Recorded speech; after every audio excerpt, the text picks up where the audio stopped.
ખેડામાં શિક્ષણ જગતને શર્મસાર કરતી ઘટના સામે આવી છે, જ્યાં ધોરણ 9માં અભ્યાસ કરતી દીકરી પર શિક્ષકે દુષ્કર્મ આચર્યું છે। ખેડા જિલ્લાના ઠાસરા તાલુકાના ચિતલાવ ગામની આ ઘટના છે।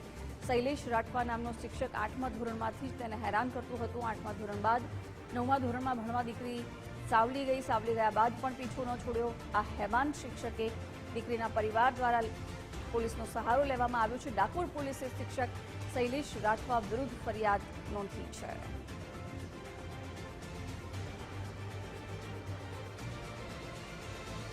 વિગતો મેળવીશું સંવાદદાતા સંદીપ રાજપૂત પાસેથી। સંદીપ, ધોરણ 9માં અભ્યાસ કરતી દીકરી પર શિક્ષકે જ દુષ્કર્મ આચર્યું છે, શું વિગતો છે?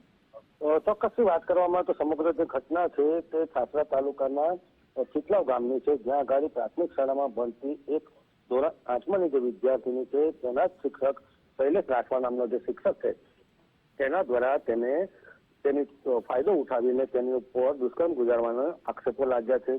જે શિક્ષક છે તેની પાછળ એ હદે પાછળ થઈ લાગ્યો હતો કે જે દીકરી છે તે અન્ય શાળામાં એટલે કે સાવલી ખાતે તે અન્ય શાળામાં ભણવા ગઈ હતી ને ત્યાં પણ આ શિક્ષક તેનો પીછો કરતો હતો ને તેનો પીછો ન છોડવાને કારણે આ દીકરી ત્રાસી ગઈ હતી। આમ છતાં પણ તેને દુષ્કર્મ ગુજારવાનું ચાલુ રાખતા અંતે તેને સમગ્ર ઘટના છે તે પોતાના પરિવારને જણાવી હતી ને પરિવાર દ્વારા સમગ્ર મામલે ડાકોર પોલીસ મથકે ફરિયાદ નોંધાવતા અત્યારે ડાકોર પોલીસે ફરિયાદના આધારે આરોપી શિક્ષકને પકડી પાડવાના ચક્રો ગતિમાન કર્યા છે। જી સંદીપ, આભાર જાણકારી માટે।